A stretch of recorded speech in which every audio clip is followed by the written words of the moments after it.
I accidentally just bought this derelict house in some random ass French village. I live over 1,000 miles away from that said village too. Don't ask me how I've ended up with the house either, because I don't really know myself. For anyone wondering, this French bando cost me 17 grand, and we haven't even started renovating it yet. Oh, and none of the required bills have been paid on the property in donkey years. We've also heard some crazy going on in there. So we need to go to France and see what's really going on. Considering how old all of us are, I do not think driving all these miles to find our house is going to end well. But let's do it anyway.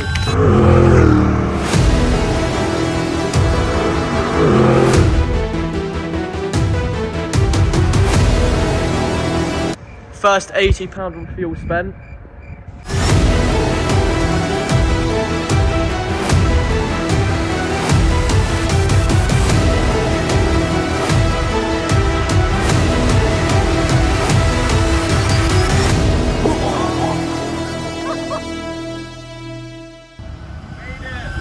La Charte, home of Jay's derelict old French bando, but we don't even have the keys or the postcode to.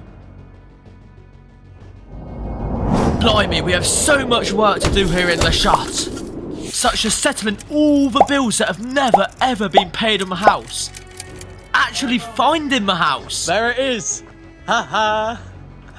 Seeing what needs to be replaced, inside and out. Requesting a quote from a builder for the complete restoration of the house. Yes, we know. And last but not least, asking the estate agents what the property's worth in pristine condition and what it's worth now. Bruh. After walking around for 25 minutes, we found the La Charte administration office. This is where we're getting the deeds of the property. Finding out the exact postcode of the property and paying all the outstanding bills that are owed on the house. But after 2 hours of Google translating with a French woman, we found out that all the outstanding bills had vanished. Simply because the house had been put in Jay's name, so it's the previous owner's problem now. Yeah, boy. She also spoke to me about Peru. I know, right? What the f does that mean? Jay, I've actually done my research. This means the government will pay up to 50% of the renovation costs. If this is true, then we're sat in a gold mine. I really think we need to speak to a builder about the condition of the house, and we're going to in just a minute. But before that, let's go find the place. As for all we know, it could cost 200 quid to renovate. We're going to see Jay's house.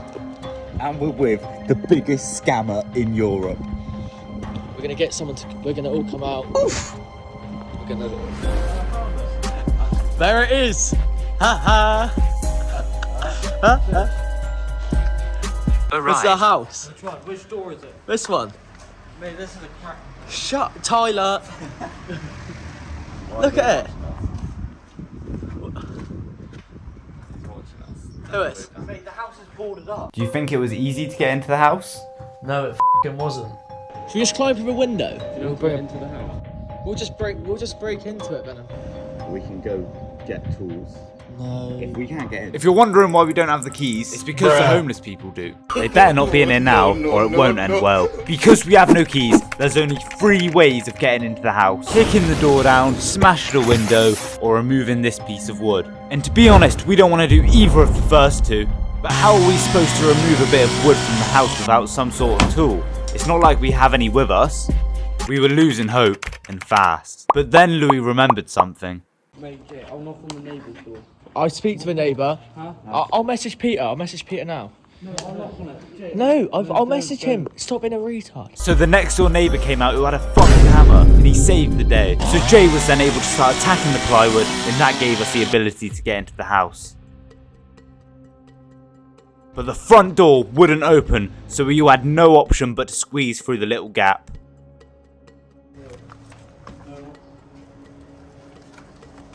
What the f***?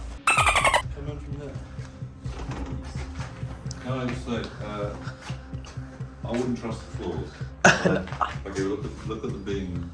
Oh. Where sleepers are. Okay, and I think the second floor is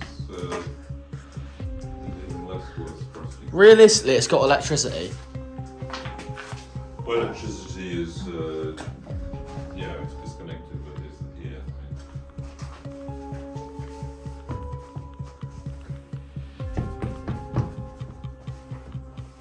Hello.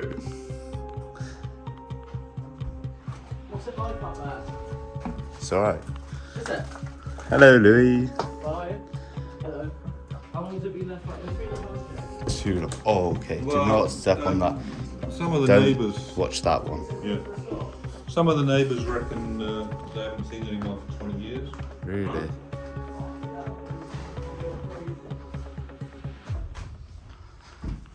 Yeah, so we're gonna try get some quotes. Yeah.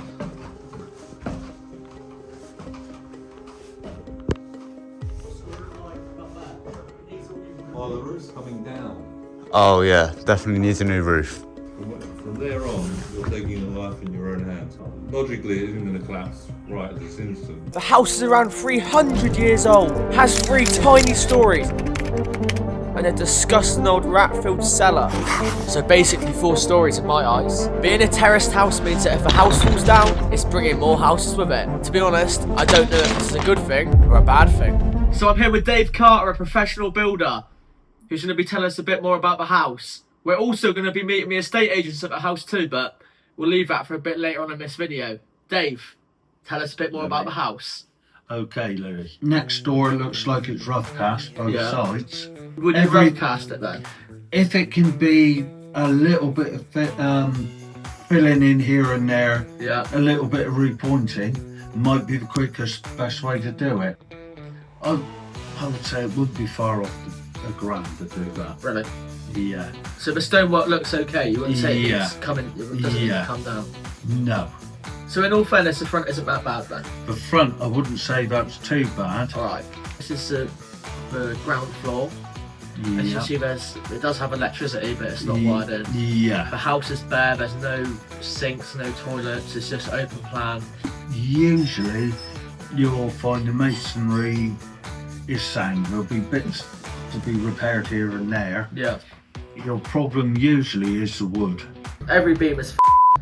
You stand on this floor and it feels like you're gonna fall through. Yeah. And the basement floor, the ground floor. In You that, stand on it and it feels weak. So in I that- personally think that every beam needs to be replaced. someone's spent a lot of time building stud work and building new stairs, Yeah. which is resting on that floor. So obviously, if you take that floor away, that's going to fall down. Yeah. So it's got to be done first. So you've got something solid to build off of, Yeah. and then work on from there. 1,000,000%. Yeah. But that is one of, I'd say, the most important is to get it weather tight. and it's So not. the roof done, because it'd be also a waste of time doing new floors, having the roof left open.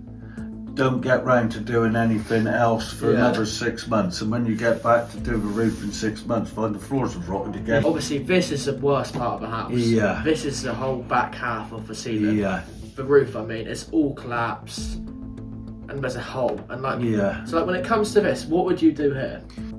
In a lot of cases, if it's structurally sound, a house like that looks better if it's not too uniform. Yeah. If it is a bit rough and it almost It looks, looks cooler. It looks better. not rough, rustic. I'd say. Rustic. There you go. Rustic's a good word. Yeah. You'd probably have to render it or plaster it or board it. It's the same as with the floors. If you get all this absolutely perfect with that big hole there, first time it rains, it's going to come down and wash it all out. Obviously, you'd have to strip absolutely everything off, because if, say, that purlin is rotted where it goes into the wall, you've got to make that solid, because that's holding up your roof. Yeah. You've got rafters going up there, which are relatively thin, not enough to span that distance. Yeah. So you've got that as like a beam which supports the middle. Yeah. So if that goes, the whole roof goes. You can strip a tile and they're hooked onto the battens. They're usually nailed every 3 courses or so. I see.